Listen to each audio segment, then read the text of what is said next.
enfin, en tout type toute forme de diversité dans le conseil d'administration. Et évidemment, encore une fois, en fait, je sais très, très bien que la performance que je suis en train d'observer va dépendre de plusieurs autres variables de contrôle. Alors, souvent, en fait, du moment où on commence à avoir un peu des données de panel, typiquement, on va utiliser des fixed effects, donc des effets fixes qui vont essayer de contrôler ou bien à l'année, ou bien par pays, ou bien par entreprise parfois, bien que faut faire très, très attention lorsqu'on introduit les fixed effects parce que parfois, en fait, elles vont réduire la qualité du modèle. Ça, c'est les deux modèles ou les deux types de modélisation différentes qu'on va utiliser lorsqu'on a des données cross-sectional ou des données de panel. Pour vous illustrer ça, je vais prendre deux exemples. Alors, en fait, c'est deux articles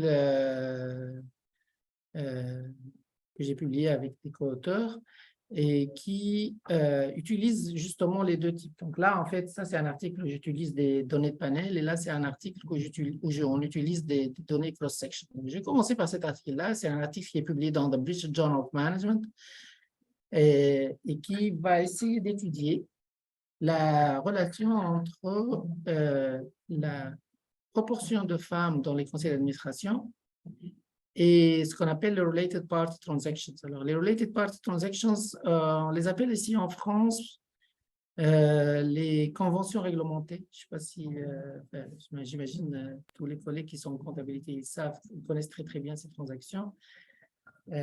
Pour vous expliquer un peu l'idée générale, les Related Party Transactions, c'est des transactions qu'une entreprise va faire avec des entités qui sont liées. Alors, ces entités qui sont liées, ça peut être des membres du management, des actionnaires importants, des membres du board ou bien des filiales. OK? Alors, un des problèmes de ces transactions-là, c'est que elles peuvent avoir deux utilités. Donc, les entreprises peuvent les utiliser de deux façons différentes, pour deux raisons différentes. La première raison, c'est que j'ai ma filiale qui ne va pas très, très bien. Je vais faire une transaction, je vais faire un prêt, typiquement, à ma filiale. Et ce prêt-là va être à un taux très, très favorable, donc qui est en dehors des conditions du marché. Et ça, on va considérer que ça, c'est une transaction avec une partie liée. Donc, l'appellation transaction avec les parties liées, souvent, elle doit être avec une partie qui est liée à l'entreprise, d'une façon ou d'une autre. Et deuxièmement, elle est en dehors des conditions du marché. Si elle est aux conditions du marché, il n'y a pas de problème. Donc, ces transactions peuvent être faites pour des raisons bénéfiques, mais elles peuvent être aussi faites pour des raisons, malheureusement, qui ne sont pas forcément bénéfiques pour l'entreprise et surtout pour les actionnaires de l'entreprise. Je vais vous donner un exemple typique. Le conseil décide, ils veulent faire un bilan stratégique de l'entreprise et ils vont engager l'entreprise un des membres du conseil d'administration. Donc, en fait, on va payer un des membres du conseil d'administration pour faire une analyse stratégique de l'entreprise. Et vous voyez très, très bien que il y a quand même des histoires de conflits d'intérêts et tout. Donc, en fait, ces transactions sont toujours très, très décriées par la presse, parfois même par les actionnaires et tout. Et donc, en fait, posent souvent des problèmes et peuvent avoir des conséquences très, très importantes sur l'entreprise, sur la réputation, surtout du board de l'entreprise, du management de l'entreprise. Et nous, en fait, on s'est intéressé avec des collègues à ces transactions avec les parties liées dans une autre recherche il y a très, très longtemps. Et puis, on a commencé à s'intéresser à cette histoire de female directorship, donc en fait à la diversité du genre dans les conseils d'administration des entreprises. Et une des choses qu'on a constatées lorsqu'on s'est intéressé à la diversité du genre dans les conseils d'administration, c'est que les études, en fait, ils trouvent un peu de tout. Surtout lorsqu'on commence à vouloir chercher l'impact de la diversité du genre sur la performance de l'entreprise. On trouve des études où l'impact il est positif, on trouve des études où l'impact il est négatif, on trouve des études où l'impact n'existe pas, donc il n'y a pas d'impact. Et souvent, en fait, la question principale, c'est ou le diagnostic principal, ce n'est pas la question. Le diagnostic principal, lorsqu'on voit un peu tous ces résultats, c'est que bon, la performance d'entreprise, elle dépend tellement de variables que de toute façon, même si je trouve un impact de la diversité du genre sur la performance d'entreprise, c'est possible que je suis en train d'oublier une autre variable qui est très, très importante que je n'ai pas considérée dans mon étude. Et donc, ce que je suis en train d'observer n'est pas pertinent, en fait. Et ça, c'est vraiment la critique typique. Et donc, en fait, qu'est-ce que nous, en fait, on a dit, bon, ben, en fait, mais c'est possible, en fait, mais c'est possible que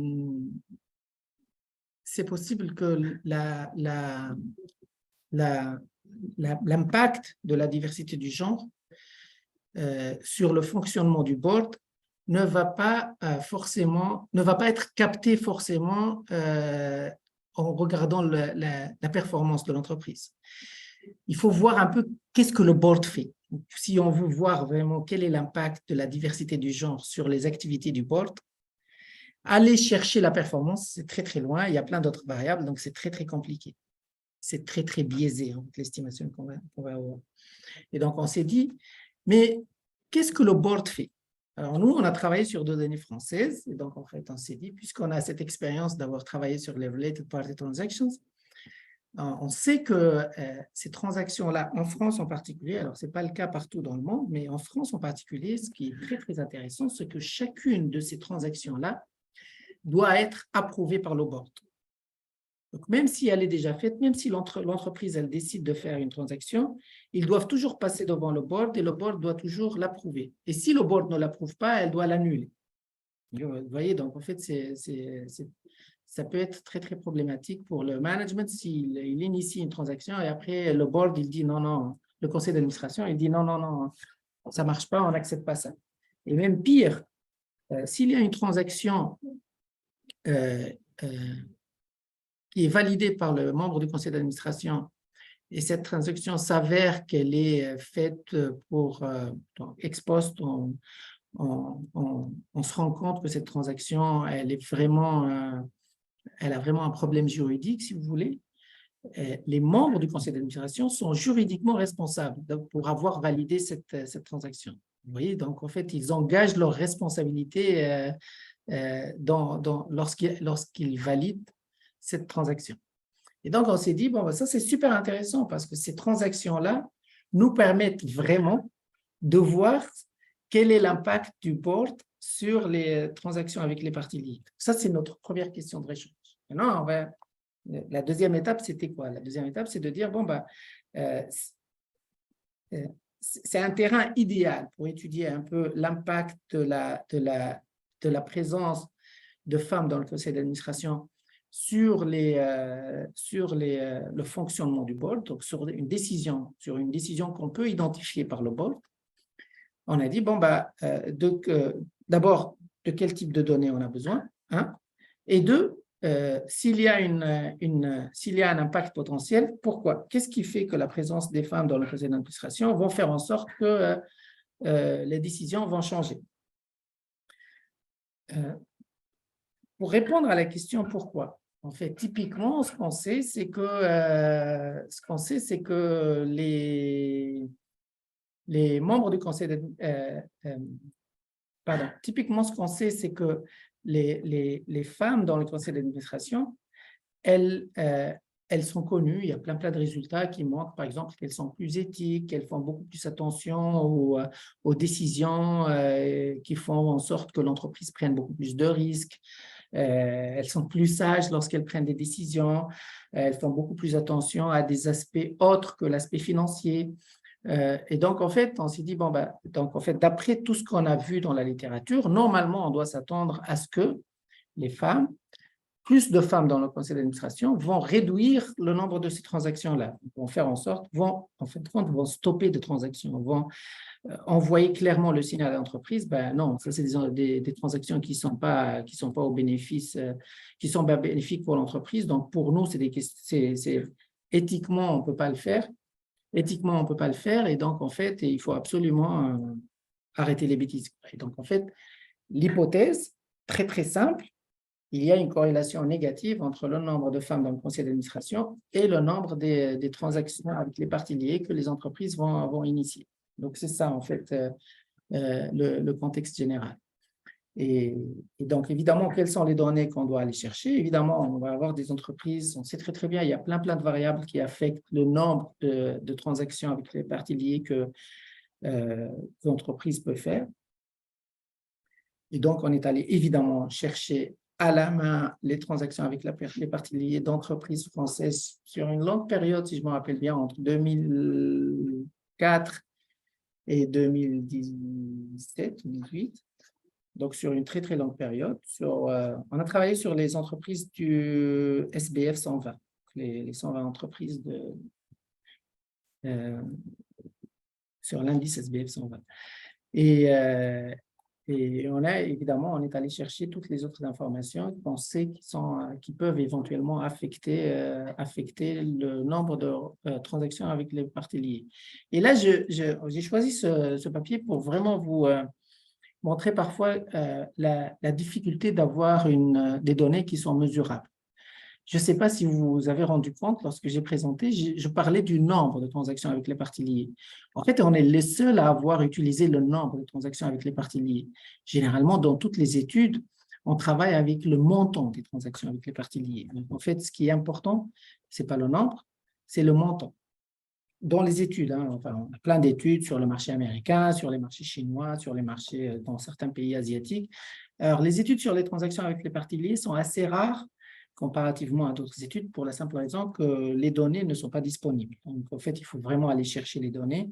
Évidemment, ça, c'est très, très coûteux. Et il y a, à ma connaissance, aucune base de données qui va essayer de donner une information pertinente sur le nombre de transactions avec les parties liées. Et du coup, en fait, donc, nous, malheureusement, lorsqu'on a étudié les informations sur le marché français, donc on a étudié un peu ce qui apparaît dans les rapports annuels des entreprises françaises, ben, ils ne donnent pas forcément le montant de la transaction. Donc, parfois, en fait, le montant n'est pas donné. Mais on sait qu'il y a une transaction, qu'il y a eu une transaction. Alors, et ça, c'était problématique parce que travailler sur une nouvelle variable qui n'était jamais utilisée est très, très compliqué. Lorsqu'on était dans les différents rounds des Revise and Resubmit pour le British Journal of Management, on nous a vraiment enquiquiné sur ce point-là. Mais non, il faut utiliser la valeur. Et nous, on dit, mais non, on ne peut pas utiliser les données. Mais en fait, il faut trouver maintenant les arguments qui vont les convaincre. Et pour les convaincre, en fait, ce qu'on leur a expliqué, c'est que dans notre problème, dans notre question de recherche, on s'en fiche de la valeur. Ce qui nous intéresse, c'est il existe ou non une transaction. Pourquoi? Parce que toute transaction pas faite par une entreprise française, qu'elle soit pour 5 € ou pour des millions d'euros, elle doit être validée par le conseil d'administration si elle est faite en dehors des conditions du marché. Et donc, en fait, il n'y a pas une distinction entre une transaction d'une très, très grande valeur et une transaction d'une toute petite valeur.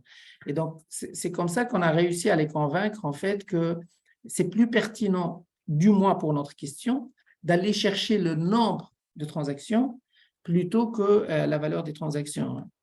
Et pour ceux peut-être en fait qui connaissent un peu ces transactions avec les parties liées, si on considère par exemple les normes IFRS dans ces transactions-là, on nous oblige les entreprises maintenant de donner des informations sur ces transactions-là,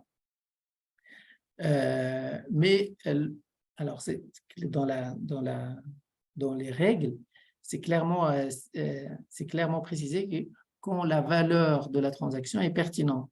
Donc, si la valeur de la transaction n'est pas pertinente pour l'entreprise, et ça, c'est au jugement de l'entreprise et aussi de ses auditeurs, ce n'est pas la peine de l'annoncer. Et donc, en fait,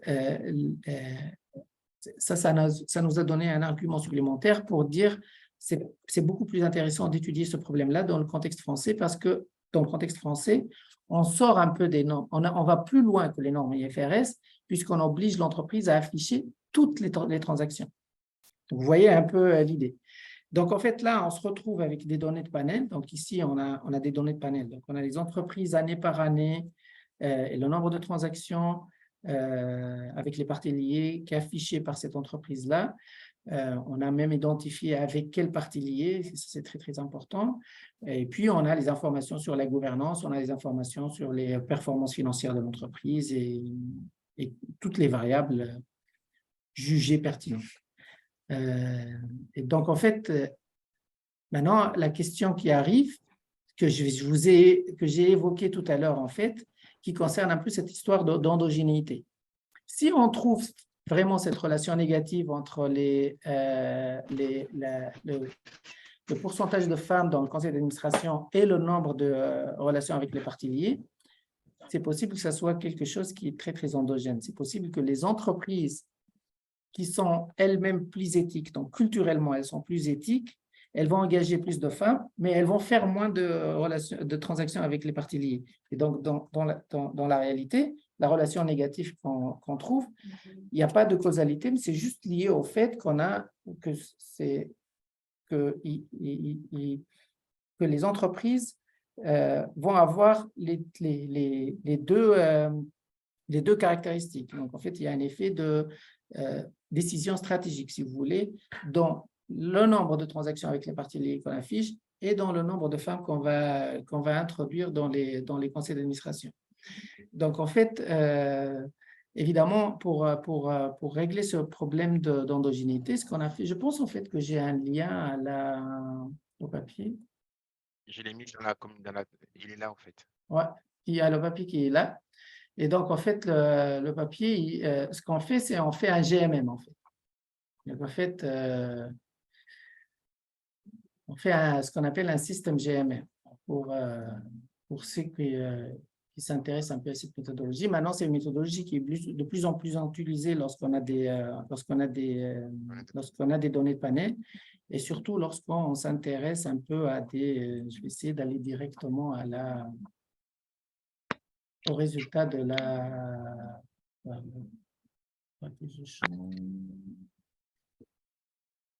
Voilà, donc ça c'est...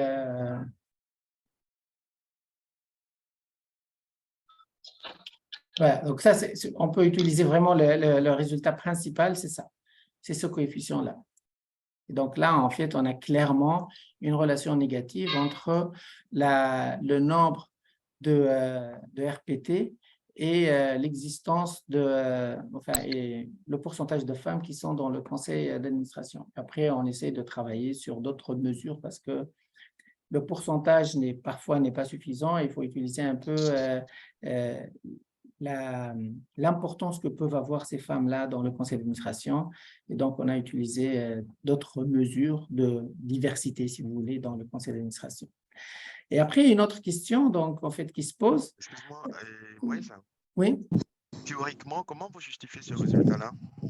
Ah, voilà, justement, c'est ça l'idée. C'est ça la beauté du truc. Donc, théoriquement, au début, on a dit, c'est de dire que bon, les femmes sont plus éthiques, donc en fait, elles sont capables pour des raisons éthiques, pour des raisons les femmes sont plus rares dans les conseils d'administration.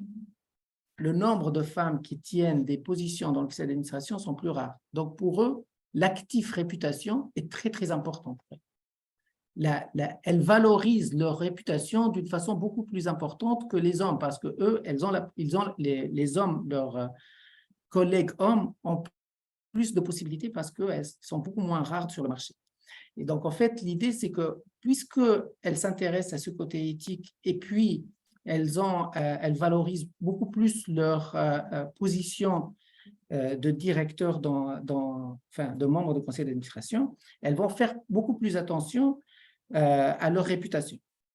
D'accord? Et alors, jusque-là, ce n'est pas suffisant. Je suis sûr, malheureusement, je ne vois pas un peu vos visages, mais je suis d'accord avec vous, l'argument n'est pas très, très suffisant. Et on a trouvé quelque chose de super intéressant. Donc, nous, qu'est-ce qu'on dit quelque part? On dit en fait que les femmes dans le conseil d'administration, elles disent non au management. Donc, en fait, elles sont capables de dire au management, ben non, moi, je ne vais pas valider cette transaction. Et cette transaction-là, donc, elle ne va pas apparaître. Ça veut dire qu'elle est annulée. On est d'accord sur ça. Mais en fait, qu'est-ce qu'on a fait? On a dit, bon, mais peut-être pas toutes les femmes sont capables de dire non au management parce qu'on peut distinguer deux femmes, du coup. On a des femmes qui sont indépendantes. Mais on a des femmes qui sont dépendantes du conseil d'administration. Principalement, c'est des femmes qui sont des salariés de l'entreprise, donc qui sont dans le COMEX, dans le comité exécutif de l'entreprise, et qui siègent aussi dans le conseil d'administration. On est d'accord sur ça. Et donc, on a dit, essayons de voir un peu l'effet de ces deux catégories de femmes. Ben, si l'effet est le même, ben, notre argument ne tient pas beaucoup.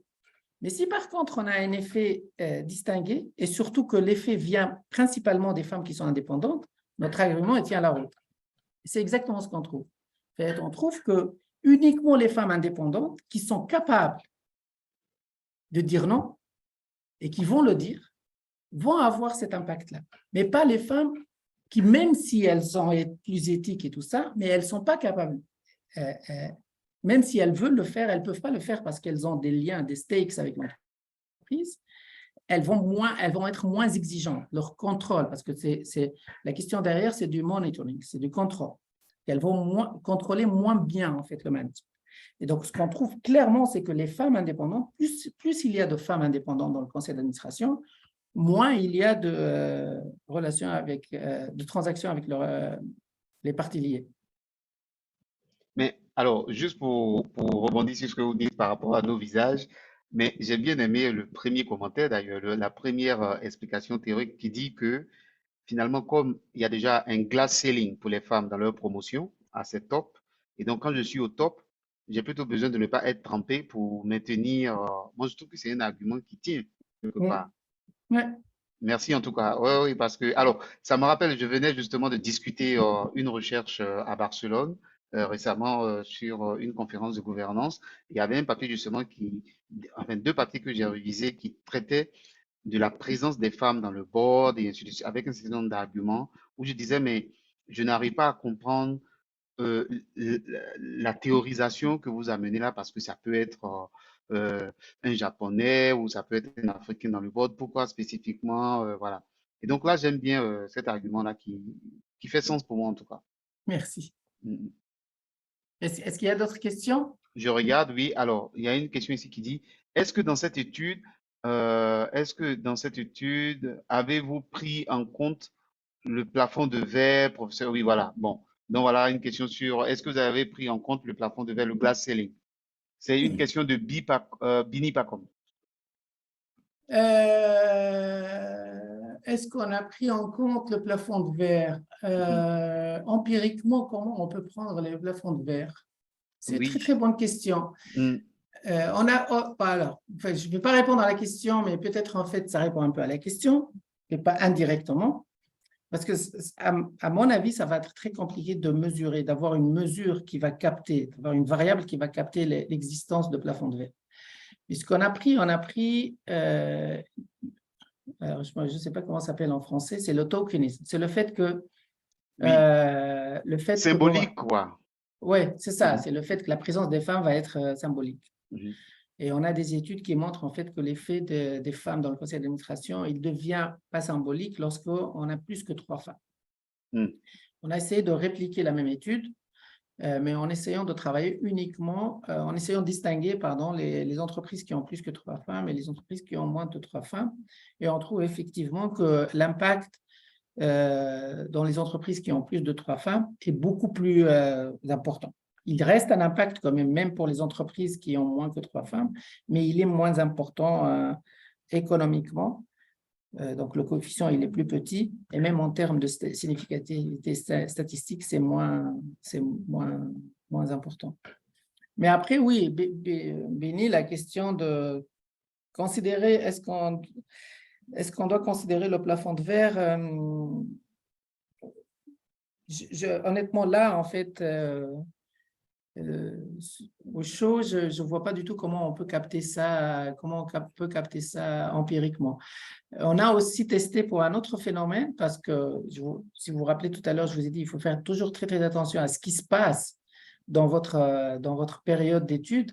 Et nous, dans notre période d'études, il y a eu une loi en France qui s'appelle la loi Copé-Zimmermann, qui a obligé les entreprises, qui a été votée en 2011 et qui a obligé les entreprises françaises à avoir un minimum de 25% de femmes dans le conseil d'administration avant 2014 et d'avoir au moins 40% avant, je pense, fin 2017.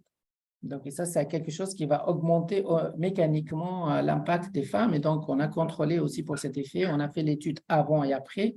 Et on trouve évidemment que l'effet, il est beaucoup plus important après parce qu'on a du coup beaucoup plus de femmes. Et donc, l'effet, il est beaucoup plus prononcé.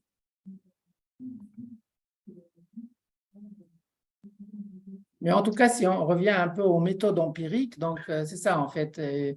Le message que je voulais passer au-delà du résultat, c'est vraiment pas le résultat. Après, je serais ravi de discuter avec vous le résultat, mais c'est vraiment la méthode empirique utilisée. C'est le fait qu'on a fait appel à un modèle GMM parce qu'on s'est rendu compte qu'il y a, c'est un système GMM, parce qu'on s'est rendu compte qu'il y a quand même un problème d'endogénéité qui est assez important. Et qui nous a permis en fait d'être assez confiants sur le fait que les coefficients qu'on a trouvés, c'est des coefficients qui ne sont pas biaisés à cause de cette endogénéité. Et après, on a,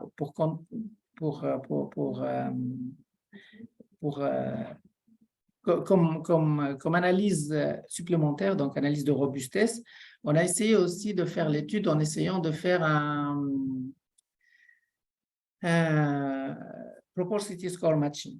Donc, en fait, on a pris des entreprises, on a pris notre échantillon, on l'a divisé en deux parties, les entreprises dont le nombre de femmes dans le conseil d'administration est inférieur à la médiane et celles où c'est supérieur à la médiane. Et puis, on a essayé de les matcher selon les différentes variables dont on dispose. Et donc, on a dégagé un nouveau sample où la seule différence qui existe entre les entreprises, c'est vraiment le nombre de femmes. Donc, celles qui ont le moins et celles qui ont le plus. Et lorsqu'on compare un peu ces entreprises-là, on voit clairement que celles qui ont le moins ont plus de transactions avec les parties liées.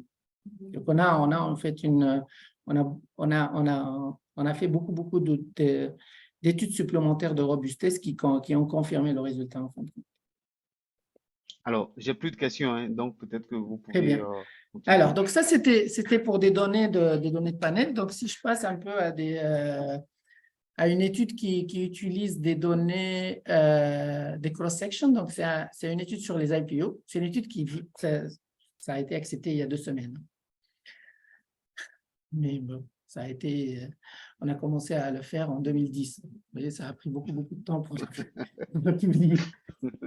Et je vais vous expliquer pourquoi. Alors, c'est sur les introductions en bourse. Donc, ça, enfin, ceux qui se sont intéressés un peu aux introductions en bourse, il y a un phénomène très connu qu'on appelle la sous-évaluation, qui est le fait que les entreprises, lorsqu'elles rentrent sur le marché financier, le premier jour, le prix, il augmente. Et donc, en fait, souvent le premier jour. Et cette augmentation, elle est en moyenne de 20%. En un jour, l'entreprise, en fait, les actionnaires initiaux de l'entreprise perdent 20% de leur participation dans l'entreprise. Pourquoi?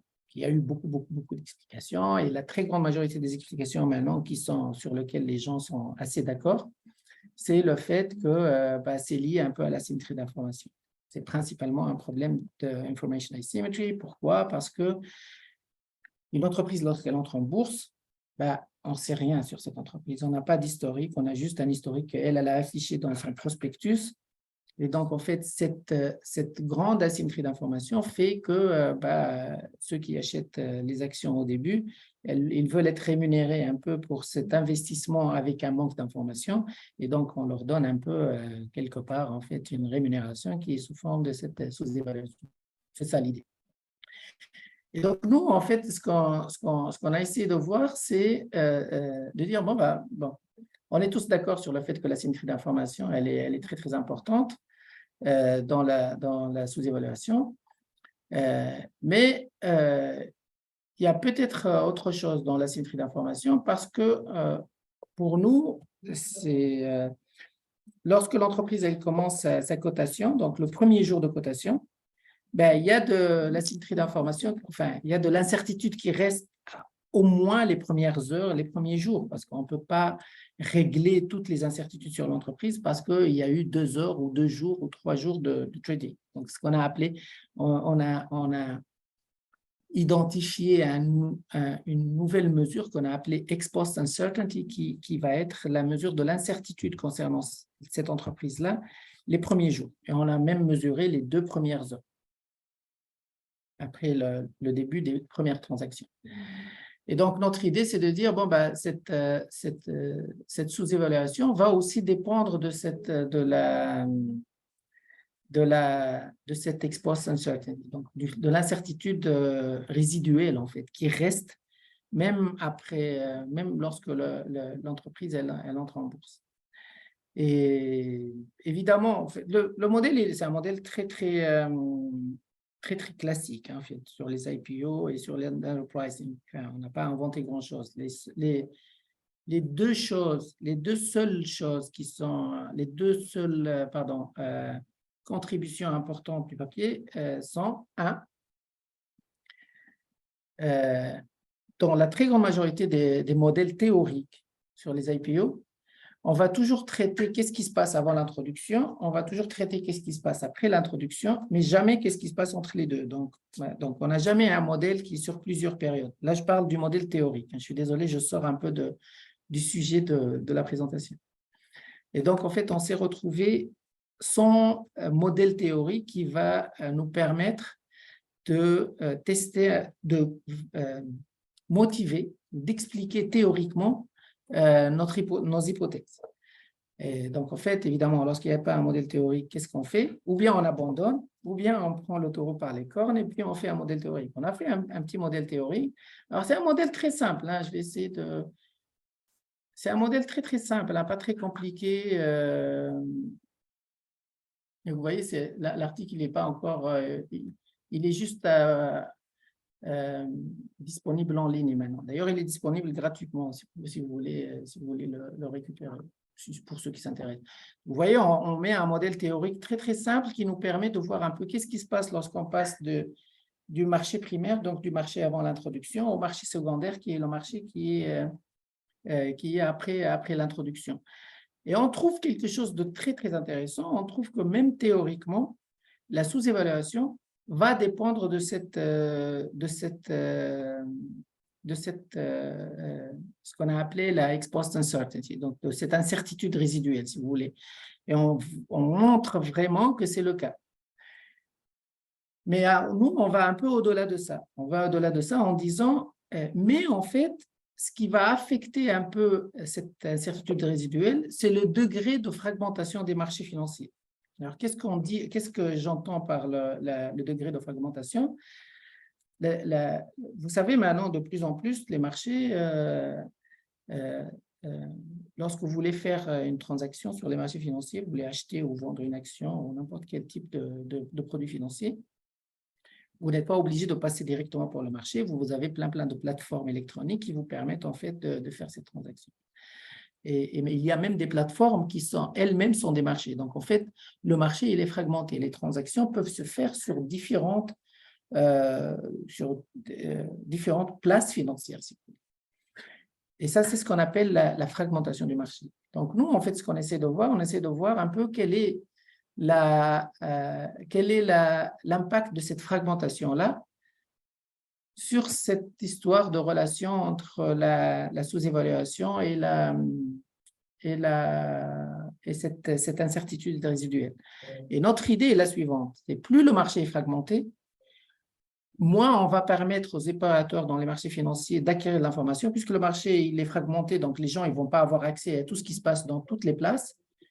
Donc, ils vont se concentrer sur une seule place. Et donc, en fait, l'information, elle est dispersée.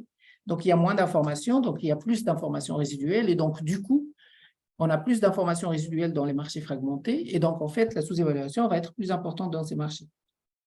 C'est ça un peu l'idée. Évidemment, ça, on le teste empiriquement, on essaie de montrer ça théoriquement. Et une fois on a montré ça théoriquement, on a essayé de dégager un peu les hypothèses testables à partir de ça. Et puis, on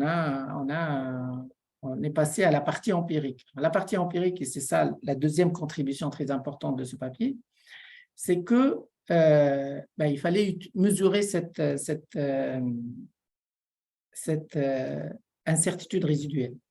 L'incertitude résiduelle, lorsqu'on a commencé à voir un peu de quelle façon on va la chercher, de quelle façon on va la mesurer, la seule façon de la mesurer, c'est de travailler sur qu'est-ce qui se passe pendant un certain moment de trading. On a travaillé sur les 2 premières heures de trading, le premier jour de trading et les 2 premiers jours de trading.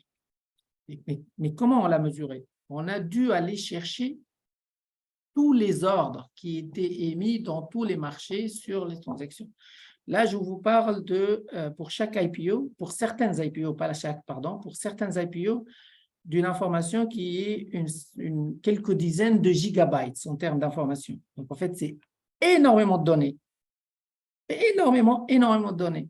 Donc, on a passé énormément de temps pour d'abord construire des données qui ont du sens.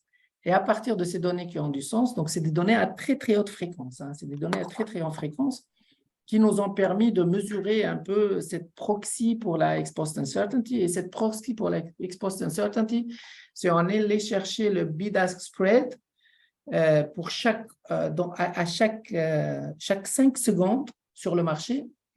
Et donc, la ex-post uncertainty va être la standard deviation de l'évolution du bid-ask spread sur la période. Ça peut être sur les 2 premières heures, ou bien sur le premier jour, ou bien sur les 2 premiers jours. Et donc, c'était vraiment pénible d'aller chercher l'information. Ce n'est pas d'aller chercher l'information.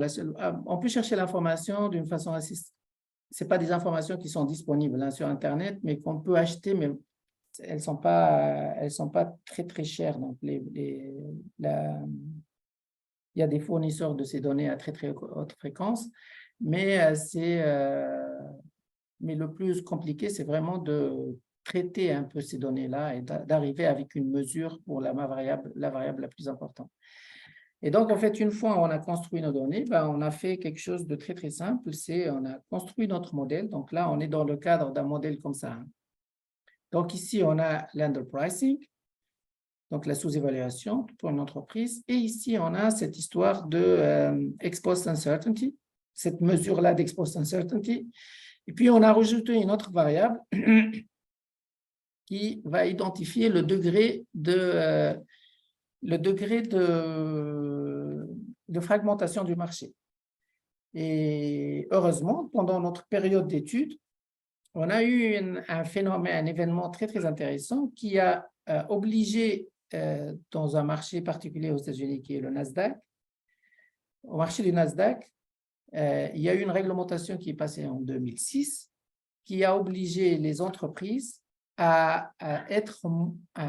qui a obligé le marché à réduire la fragmentation pendant les premières heures de trading, pendant les premiers jours de trading. Donc, en fait, on a clairement une situation où avant, c'était fragmenté, après, c'était moins fragmenté parce qu'il y avait eu cette règle-là. Et donc, on a pris un peu une règle ici, une autre variable qui va capter ce changement de régie. Et donc, on n'a rien fait en termes de complications empiriques, si vous voulez. On a fait vraiment un modèle très, très simple OLS, bien qu'à un certain moment, on a essayé de contrôler, en essayant de contrôler pour l'endogénéité en faisant un modèle avec une variable instrumentale. Et on trouve vraiment qu'il y a cette relation-là. Donc, en fait, plus il y a donc, on a deux résultats principalement. Plus il y a cette mesure de ex-post uncertainty, donc d'incertitude résiduelle, plus il y a d'underpricing, et que cet underpricing-là va être moins important lorsqu'on a moins de fragmentation. J'espère que ce n'était pas beaucoup d'informations en très, très peu de temps. Est-ce que vous avez des questions?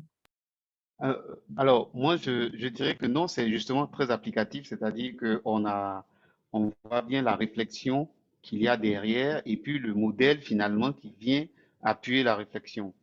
Et en tout cas, merci beaucoup. Mais je vous en prie. J'apprends beaucoup en fait. Super, merci, c'est gentil. Alors, est-ce qu'il y a des questions, est-ce qu'il y a des questions dans le chat? Je revérifie encore. Est-ce qu'il y avait quelques commentaires?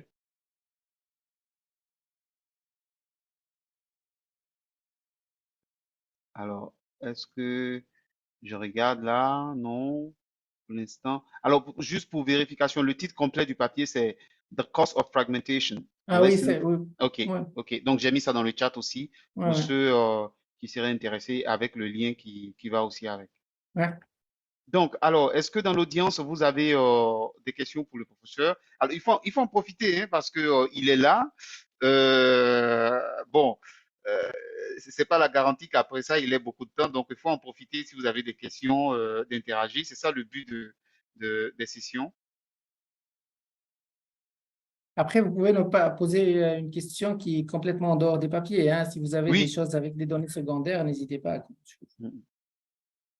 Est-ce que je regarde? Est-ce que Serge est bien là? Je regarde. Ah, OK, super. Euh, pour notre timing, on est bon dans notre timing, Serge? oui, on est très bon dans notre timing. OK, On doit finir à 13 heures et là, il est midi 40 oui, GMT. oui. Oui, Est-ce qu'on a répondu à toutes les questions qui sont dans le chat aussi? Parce qu'il ne faut pas que certaines personnes partent sans. oui, on a Euh, répondu Oui, quasiment à la alors, totalité. J'avais des questions, oui, tout à l'heure mhm, sur la médiation, la modération. Je ne sais oui. pas si le professeur Benouri, vous étudiez souvent de la médiation, de la modération. Pas vraiment, mais en fait, l'outil enfin, le papier que vous avez cité, c'est vraiment le papier référence. Il est cité des milliers de fois, en fait. Donc, en fait, je pense, en fait, idéalement, c'est de voir ce papier parce qu'il permet vraiment il y a vraiment des étapes à faire pour vérifier un peu la médiation Mhm, et ou la modération. La seule problématique parfois lorsqu'on commence à parler de médiation de modération, c'est de motiver théoriquement si on doit aller plutôt par faire une étude de médiation plutôt qu'une étude de modération et vice-versa. Donc, mais ça, en général, en fait, on le voit dans la littérature, en fait. Souvent, ça dépend un peu de, de type de variables dépendantes et type de variables indépendantes qu'on est en train d'étudier. Enfin, il y a certains types de variables où il est beaucoup plus simple de travailler avec une médiation, avec une analyse de médiation, qu'avec une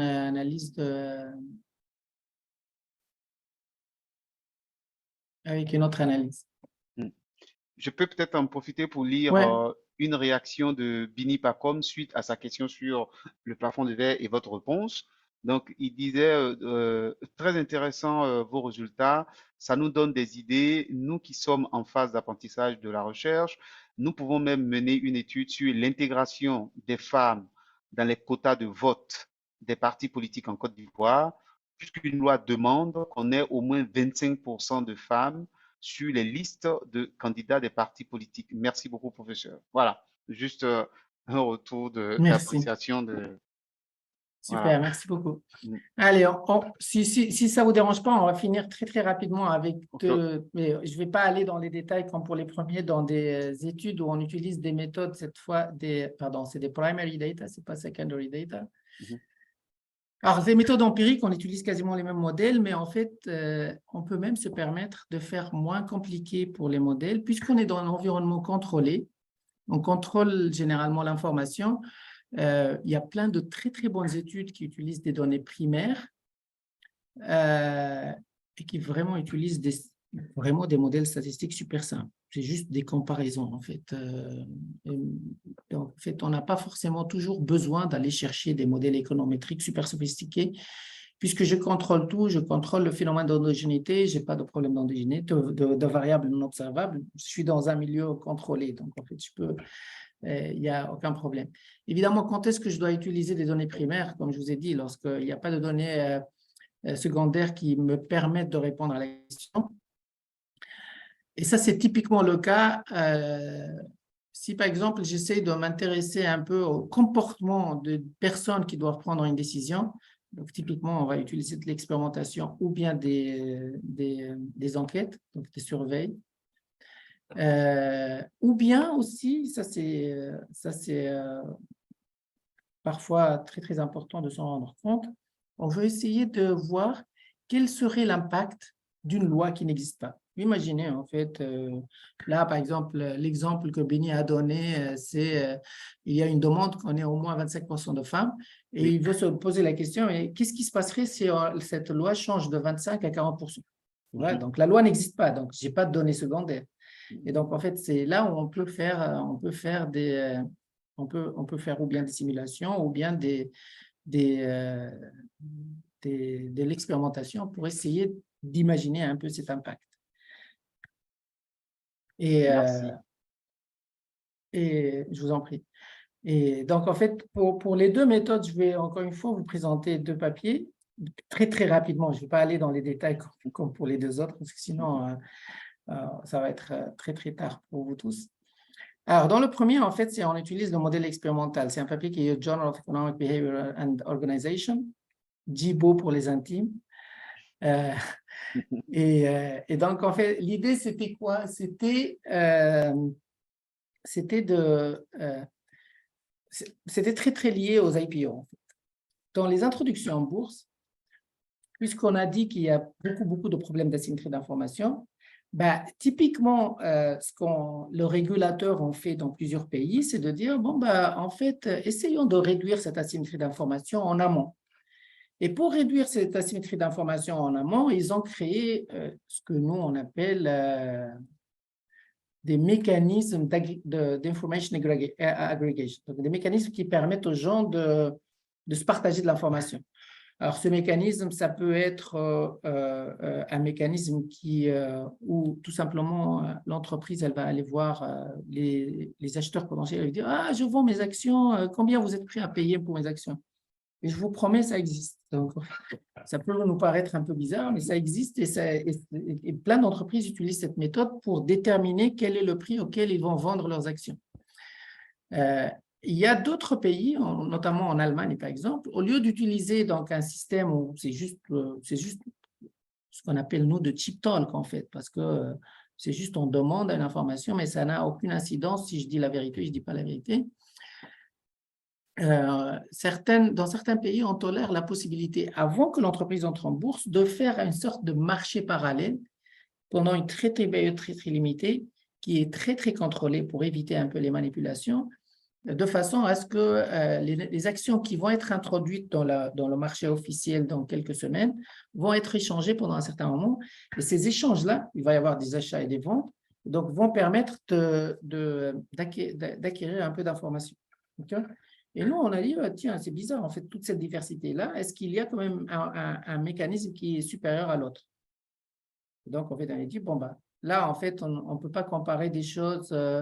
Si, par exemple, on compare des choses en Allemagne par rapport à quelque chose qui se pratique aux États-Unis, la comparaison va être très, très compliquée et donc, ça sera très, très, très difficile de le faire. Et donc, on s'est dit, bon, ça, c'est vraiment un terrain idéal pour faire une expérience. Donc, en fait, on a fait le design d'une expérience. Cette expérience consiste à inviter des gens qui sont payés à l'heure et même à la performance. On a mesuré d'une certaine façon leur performance. Et donc, en fait, on leur a dit, bon, en fait, imaginez que vous devez participer à une enchère après. Et maintenant, vous n'avez pas d'informations sur la chose que vous voulez acheter. D'accord? Et au début, on leur dit, bon, essayez de discuter un peu avec vos camarades. Vous discutez. Et puis, si vous voulez échanger vos informations, échangez ce que vous voulez. Et après, on a donné à d'autres personnes qui sont venues, on leur dit, bon, vous, en fait, chacun, il a une information sur ce que vaut la chose pour laquelle vous allez enchérir après. Et avant, en fait, vous avez la possibilité de la vendre, de l'acheter pendant, si je me rappelle bien, 3 minutes. D'accord? Et donc, on a essayé de comparer de quelle façon les gens se comportent, de quelle façon il y a une différence de comportement des deux types de personnes. On a fait très, très attention à ce que les joueurs qui jouent le premier type de jeu et le deuxième type de jeu soient similaires en termes de provenance, en termes d'études, en termes de tout. Et on a fait l'expérience, si je m'en rappelle bien, 20 fois. Enfin, honnêtement, ça fait super longtemps. On l'a refait plusieurs fois avec plusieurs personnes. Donc, on s'est retrouvé avec beaucoup de données. Et ce qui est intéressant, c'est qu'on a contrôlé, comme je vous ai dit, on leur donne des informations. Eux, ils ne savent rien. On leur dit, vous allez vendre ce téléphone, vous allez enchérir pour ce téléphone. Et on va vous donner un papier, et dans ce papier, on va vous dire quelle est la valeur de ce téléphone. Donc, eux, ils ne peuvent même pas l'étudier, en fait, si vous voulez. Et après, on a comparé un peu la différence de comportement des deux. Donc, c'est ça principalement l'idée. Et en fait, ce qu'on voit, c'est que, évidemment, la méthode qui est basée sur le marché, elle est beaucoup plus efficace que l'autre. Pourquoi? Pour la simple raison que lorsque vous êtes en train de faire des échanges, il y a une meilleure information qui est transmise, il y a une meilleure transmission d'informations. Et il y a moins de comportements et de manipulation. Donc, en fait, ceux qui sont très informés et qui savent qu'ils sont très informés, ils vont moins pouvoir manipuler le marché que les discussions avec du type talk. Voilà, donc ça, c'est le résultat. Donc, la moralité de l'histoire, c'est juste pour vous dire que parfois, en fait, il y a des questions où on ne peut pas utiliser des données secondaires. Et donc, on peut faire des expériences. Alors, l'avantage des expériences, c'est que c'est dans un milieu contrôlé, donc ça peut nous donner vraiment des études très sympas, des résultats très intéressants. Maintenant, il y a plein de journaux qui acceptent les résultats expérimentaux. Même Management Science, maintenant, ils sont à fond sur les études expérimentales.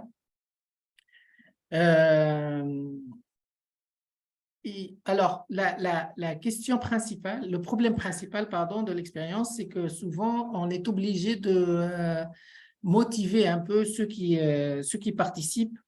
Et la motivation principale qu'on utilise, c'est de les payer à la performance.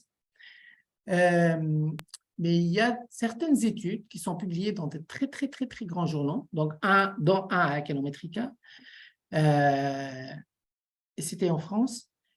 Pour des raisons légales, il n'avait pas le droit de payer les étudiants. Et donc, il a intégré l'expérience dans son cours. Et donc, en fait, les étudiants étaient évalués. Donc, ils avaient une note. Au lieu d'avoir de l'argent, ils avaient une note. Et ça, je pense, en fait, c'est quelque chose qui peut être exploré énormément dans les universités en Afrique parce que ça coûte quasiment rien. Les outils pour faire une expérience, il y a un software qui est très connu qui s'appelle Z-Tree. Il suffit de travailler 2 jours dessus et on va le maîtriser à fond. Et ça permet vraiment d'avoir des études super sympas. Bon, évidemment, il faut le faire lorsqu'on a vraiment un besoin pour ce genre de… enfin, on a besoin d'avoir des données primaires. Donc ça, pardon.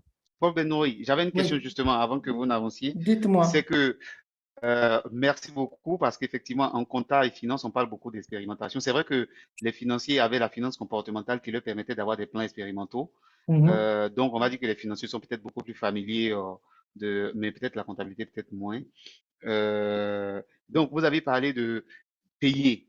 Donc, ma question, c'est vrai que vous avez répondu en partie, mais est-ce qu'on peut imaginer qu'on ne donne pas d'incentive? Ou alors, l'incentive, l'incitation est un des paramètres de l'expérimentation. Est-ce qu'on peut avoir finalement une expérimentation totalement désintéressée?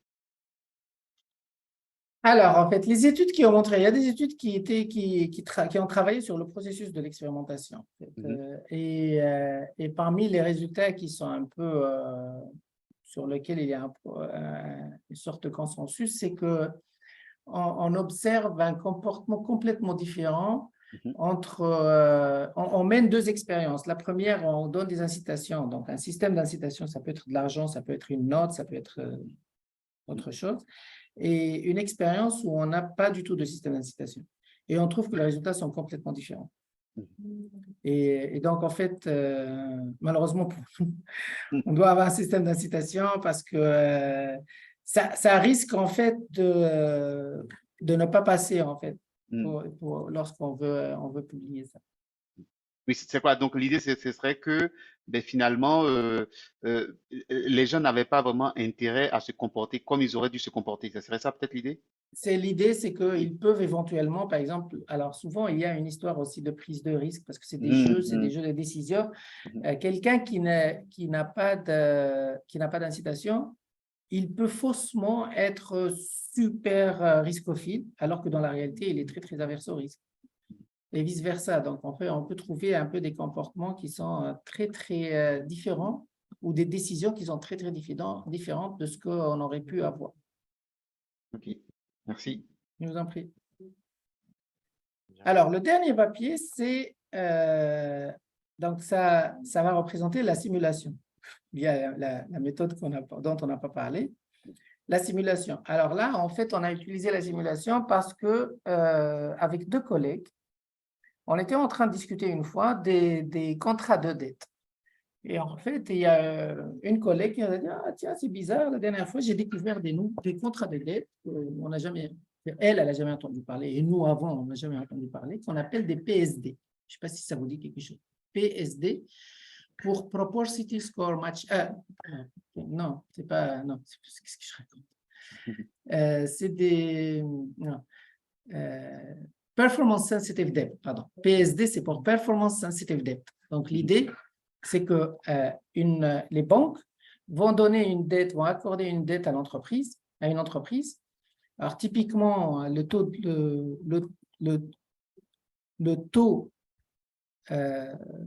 du coupon, il est fixe. Parfois, il peut être variable, il va dépendre de variables macro, ça peut dépendre du taux d'inflation ou quoi que ce soit. Mais là, en fait, c'est des taux qui vont dépendre de la performance de l'entreprise. Donc, en fait, on vous dit, par exemple, bon, bah, le taux, c'est 3%, votre taux de coupon sur l'obligation. Mais si vous êtes sous-évalué ou sous-coté par une des agences de notation, vous allez payer plus. Oui. Et souvent, en fait, ça va dans le sens inverse. C'est-à-dire, en fait, je commence par un taux qui est bas et s'il y a une mauvaise nouvelle, je le monte. Ou je commence par un taux qui est haut et s'il y a une bonne nouvelle, je le baisse. Oui. Et donc, en fait, nous, on se dit, tiens, c'est bizarre parce que normalement, ça va inciter un peu à créer des défauts en fait, de l'entreprise. L'entreprise, si on commence à avoir un taux, il y a une mauvaise information, on la charge encore avec un taux qui est supérieur, ben, ça augmente un peu la probabilité de faillite de l'entreprise. Et donc, on s'est dit, mais et si on fait l'inverse? Si on commence par un taux qui est moyen, si l'entreprise, elle performe bien, elle va payer plus. Si elle performe moins bien, on va lui permettre de payer moins. J'avoue que c'est un peu socialiste comme système. Et puis, on a essayé de travailler dessus. Et donc, en fait, on a travaillé d'abord sur le modèle théorique. Hein. Donc, en fait, théoriquement, on a mis en place quel va être l'impact, quelle va être la performance de ce nouveau type de produit qui n'existe pas du tout. Donc, théoriquement, on trouve qu'il permet de réduire la probabilité de défaut de l'entreprise et que ça peut être bénéfique aux entreprises et aussi aux banques. Donc, en fait, il a un impact sur le total welfare qui est positif. Évidemment, c'est très théorique. Donc, en fait, on voulait motiver ça par une étude empirique, mais le produit n'existe pas. Donc, en fait, ce qu'on a essayé de faire, on a essayé de simuler des données. On a dit, bon, bah, si ce produit-là existe, de quelle façon on va se comporter dans la réalité? Et c'est là où on a commencé à faire des simulations de Monte-Carlo qui nous ont permis d'aller chercher, j'espère pouvoir aller directement aux figures. Voilà. On est toujours dans le modèle théorique. Ah, voilà. Donc, en fait, ça, c'est le fruit des simulations. Et donc, on a essayé de simuler qu'est-ce qui se passe selon différents scénarios si on met un peu en place ce produit-là. Et donc, là, qu'est-ce qu'on fait? On part d'un produit qui n'existe pas. On montre théoriquement que le produit, il peut avoir des effets bénéfiques. Et puis, on montre empiriquement, avec des données qui sont simulées, que ces effets bénéfiques sont véridiques. Donc, en fait, je n'ai malheureusement pas le temps pour vous expliquer, mais on a utilisé des données simulées pour pouvoir valider un peu les résultats d'un modèle théorique. Ok. Pardon, Est-ce- pardon, s'il vous plaît, arrêtez votre micro, s'il vous plaît. S'il vous plaît. Alors, je C'est cherche. bon, c'est bon, c'est bon. Ok, merci. Est-ce que vous avez des questions? Alors, On va dans peut-être. l'audience, est-ce qu'il y a des questions? Il est l'heure aussi. Oui, Ok, il est là d'accord. aussi. Ok, Voilà. ok, Parce que ok. là, il est l'heure, Conan. Oui, Et je bon, vais. Tu sais qu'on a toujours des messages aussi à faire passer. d'accord, d'accord, Donc, je sais d'accord. pas, je vais laisser peut-être une minute ou deux à Oui, il faut Moïse laisser pour le lui professeur terminer. conclure. Ouais. Après, merci beaucoup. En fait, bah, si vous avez des questions, n'hésitez pas à me contacter. Je Vous avez des regarde, est-ce qu'il y a questions. des questions? Je regarde encore. Bien Bien pour pour simulation. simulation, ok. Eman Dagou, je regarde, est-ce qu'il y a d'autres choses? Je pense qu'on a tout. Ah, voilà.